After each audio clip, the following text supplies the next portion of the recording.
جنہوں نے مجبور کیا اس تمام عمل کو آلودہ کر کے کہ لوگ پہاڑوں پہ چلے جائیں. اچھا لشکری انصاری صاحب، تھوڑی دیر پہلے ہماری شہزادہ ذوالفقار صاحب سے جو ہے بات ہو رہی تھی، اور تو انہوں نے جو ہے ایک بات کی نشاندہی کی کہ انہوں نے کہا کہ شاید ہو سکتا ہے کہ ناراض جو لوگ ہیں بلوچستان سے، جو جلا وطن ہیں، ان کو جو ہے پاکستان پیپلز پارٹی میں شاید جو ہے لایا جائے اس فولڈ کے اندر پاکستان پیپلز پارٹی کے. تو آپ اس بات کو کس طرح دیکھتے ہیں؟ آپ سمجھتے ہیں کہ یہ کوئی ممکناتوں میں یہ بات ہو سکتی ہے؟ اگر یہ بات اس طریقے سے ہے جو میں سمجھا کہ شہزادہ صاحب یہ فرماتے ہیں کہ جو ناراض بلوچ ہیں ان کو شاید پیپلز پارٹی میں لایا جائے، میرے خیال آپ نے یہ فرمایا. تو میں یہ عرض کرتا ہوں کہ پاکستانی ریاست اور اس حکومت، آج کی حکومت کا کوئی ایسے شاندار ٹریک ریکارڈ نہیں ہے کہ کبھی وہ اپنے کول پہ کھڑے رہے. آغا عبدالکریم کو اتارنے کے بعد جیلوں میں ڈالا، نواب نوروز خان کو اتارنے کے بعد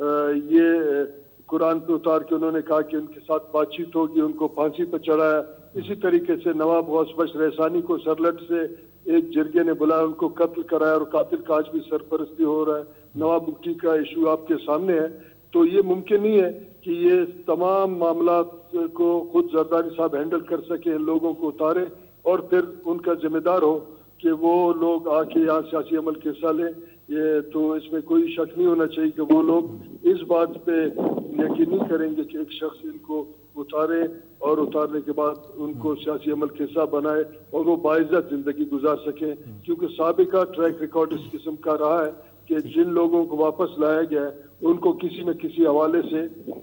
جو ہے تکلیف میں ڈالا گیا ہے، تنگ کیا گیا ہے، اور ریاست نے اپنے ان اصولوں کو یہ پامال کیا ہے جو کہ ایک ریاست کا ہونے چاہیے. اس کال کو توڑا ہے جس کال کے تحت لوگوں کو اتارا گیا ہے. تو میں یہ سمجھتا ہوں جب تک باہمی اعتماد ریاست میں اور بلوچ جو اقوام ہیں ان کے درمیان ایک باقاعدہ اعتماد کا فضا قائم نہیں ہوگا، لوگ یقیناً یا چلے جائیں گے یا مارے جائیں گے یا پھر کچھ لوگ ہتھیار ڈالیں گے. مگر یہ نہیں ہوگا کہ ایک جو باقاعدہ طور پہ امن کا فضا قائم ہو سکے. لیکن لشکری انصاری صاحب، کیا یہ عمل 2018 کے الیکشن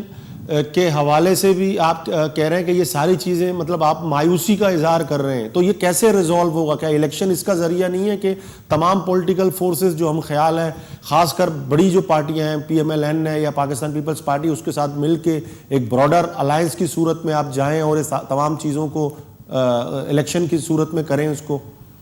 دیکھیں، جب میں پارٹی پریزیڈنٹ تھا اور میں نے اس وقت کا جو انٹیریئر منسٹر رحمان ملک کو میں نے کہا کہ ان کے ساتھ باقاعدہ بات چیت ہو.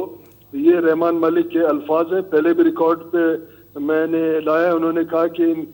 جو اسٹیبلشمنٹ ہے وہ بات چیت نہیں کرے گا، ہم جعلی طرز سے کچھ لوگوں کو اتارنے کا ڈرامہ رچائیں، جس کا پھر میں نے مذمت کی اور وہ بھی ریکارڈ پہ ہے. یہ الیکشن اسٹنٹ تو ہو سکتا ہے، مگر وہ لوگ جو بلوچستان کے ایشوز پہ نظر رکھتے ہیں اور سیاسی اور فکر رکھتے ہیں، قوم پرستانہ ان کا ذہنیت ہے، وہ اس بات کو اس طریقے سے نہیں لیں گے کہ لوگ سمجھیں کہ یہ تمام ایک آج کا تقریر جو استاد محمد میں ہوا اس کے تحت لوگ اترنا شروع کریں گے. یہ امپاسبل بات ہے. اچھا لشکری انصاری صاحب، آصف علی زرداری صاحب نے جو ہے پاکستان مسلم لیگ نون کو جو وفاقی حکومت بھی ہے اس کو تنقید کا نشانہ بناتے ہوئے کہا کہ سی پیک جو ہے وہ پورے پاکستان کا منصوبہ ہے، اور انہوں نے یہ بھی کہا، نشاندہی کی کہ جو سی پیک جو ہے اس کو صرف جو ہے اس کی ڈیولپمنٹ پنجاب میں نظر نہ آئے. تو باحثیت آپ ایک بلوچ رہنما، آپ سمجھتے ہیں کہ سی پیک کا جو میجر ڈیولپمنٹ ہے وہ ہمیں صرف پنجاب میں ہوتے ہوئے نظر آ رہا ہے اور اس کے اثرات ہمیں بلوچستان میں ہوتے ہوئے نظر نہیں آ رہے؟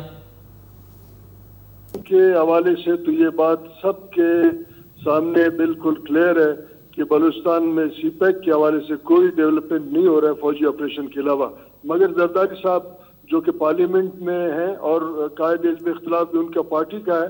ان کو یہ چاہیے کہ جس پارلیمان پہ ان کا اعتماد ہے اس پارلیمان میں قائد حزب اختلاف صاحب کو کہیں کہ سی پیک پہ باقاعدہ ایک بحث ہو. وہ جو ایگریمنٹس چین کے ساتھ ہوئے ہیں صوبہ پنجاب کا، پاکستان کا اور بلوچستان کا، اس کو لوگوں کے سامنے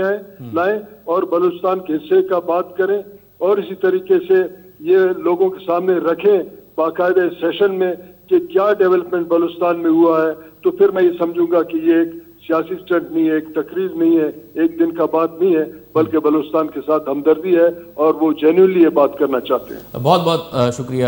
لشکری ریسانی صاحب. گلوچاروں کا ادامہ زیر یک گھنڈے بریک بعد شمید وما ساڑی میں